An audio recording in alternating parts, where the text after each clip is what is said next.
Welcome back, everybody, to Liberty's Legion. Today we're going to be breaking down the Quasar Cannon. This is part 2 of my best support stratagem series in Helldivers 2. The Quasar Cannon is the newest support stratagem that just came out, along with the MG heavy machine gun. We'll be getting to that. We'll be breaking that down later in another video, but today we're going to be focusing on the Quasar Cannon. I'm going to be following the same formula I have for my autocannon video. If you haven't seen that, go check it out. Did a deep dive into what you should and shouldn't use for when it comes to the autocannon loadout.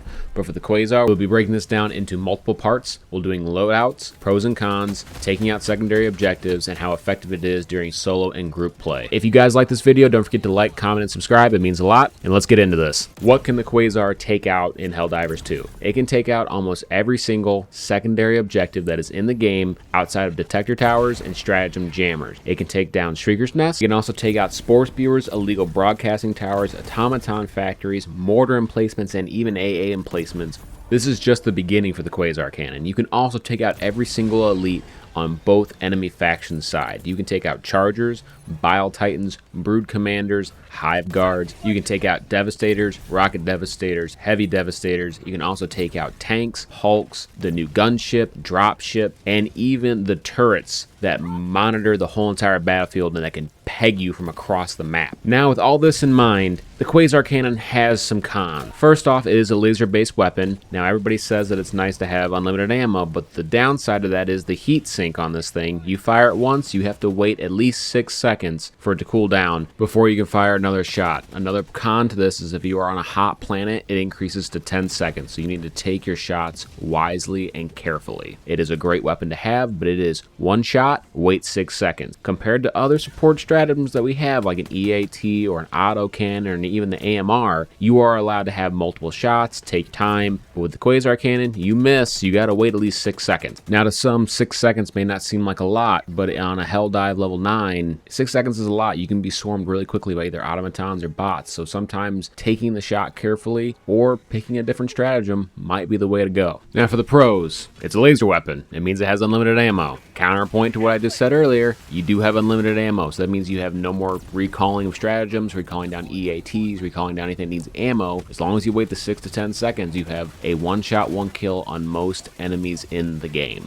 Now, this may seem like an odd pro, but its ease of use is quite high. Unlike an autocannon or an EAT where you need to learn some nuances, like knowing with the autocannon that if you fire too many rounds, you're going to go into a long reload period. Or if you're using an EAT and shooting at an objective from far away, you need to learn how to arc it. With a Quasar Cannon, you don't have to do that. It's a point-and-click weapon, which is a great thing for anybody who picks it up on the battlefield. A final pro to round out the list would be that if you have a team of 2 with 2 Quasar Cannons, you can effectively take out any enemy base and any heavy enemy elite in the game. 2 shots to a Bile Titan from 2 different Helldivers, you're done.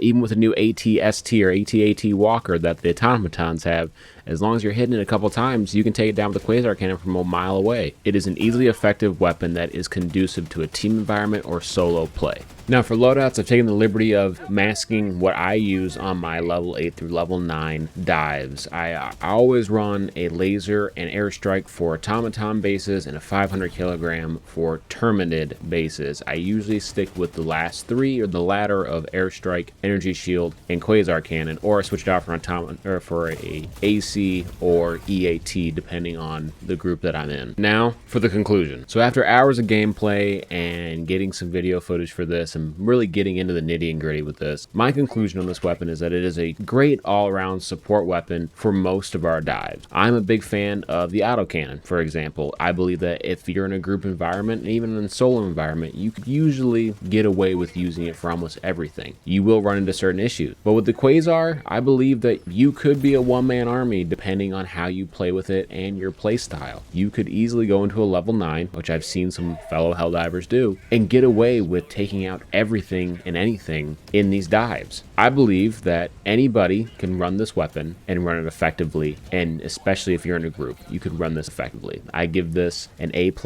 if not S tier port weapon that we have in Helldivers, and I cannot wait to play with it more. And I hope you guys like this video. If you have any questions or comments, please comment them down below. I spent a long time editing this together, so if you could leave a like or a comment, or if you hate it, I would love to hear about it. Hope to see you guys in the next one, and go kill some fucking bugs and bots.